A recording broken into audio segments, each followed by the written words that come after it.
We have two basic mainframes that constitute our world.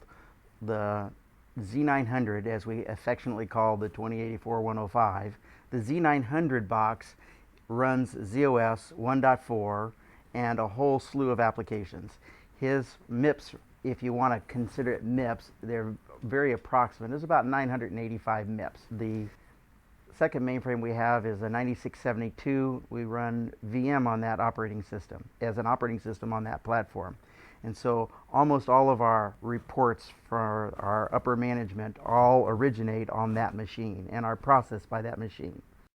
So a virtual machine is, you're going to have usually a high-powered machine, and within that machine you'll have an application, whether it be VMware or virtual PC, that will store multiple different instances of other servers.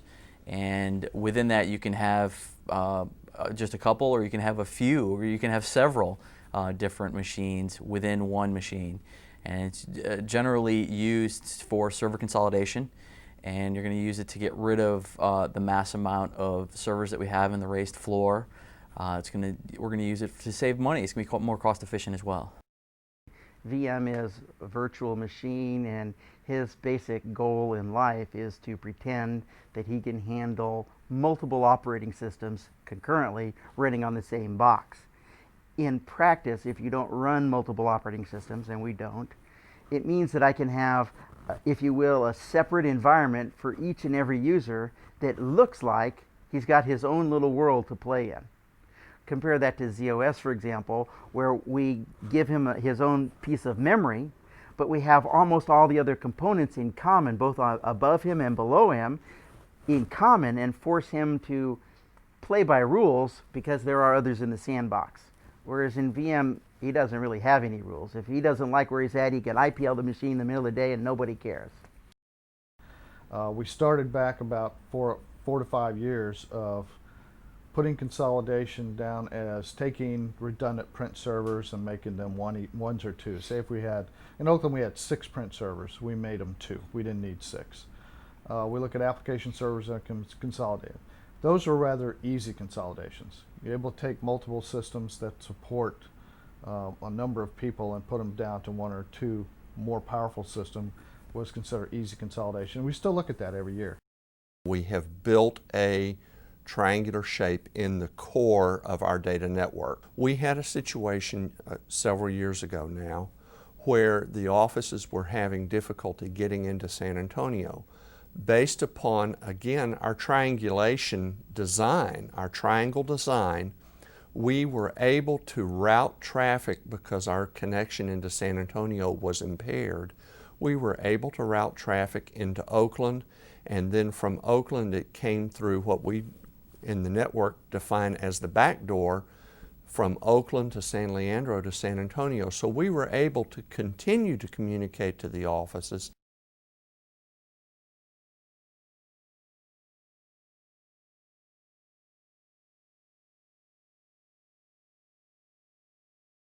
And what we use FTP for, we use it both internally and externally. We use it to transfer data, whether it be from my machine to another machine internally or externally. We use FTP. The reason that we use it, it allows an easy transmission for me to be able to move content or information from one place to another. Now that's essentially important internally, that we're using that. We have many FTP jobs or batch jobs that we have FTP processes set up, whether they be from server to server or server to mainframe. We have several internally, and we use them externally as well to receive, whether it be rates or external information, or to be able to collaborate with additional companies outside. We use FTP. FTP is also strong for securing your data. You're able to secure the connection between us and, say, an external user as well. We call them cross-domain, and in the world of programming, we see them as CDRMs, cross-domain resource managers. And a CDRM is really a way of describing a whole network. So we had a CDRM we called Transamerica, and that represented their whole SNA network. They saw us as a CDRM, and it represented our whole network. So when two networks come together, they have some kind of an overlap where they're trying to communicate. And CDRM, or cross-domain, is the mechanism we use to allow this network to be defined with all the names that they like, us to be defined with all the names that we like, and still be able to talk from their names to our names, even if the resources are identically named.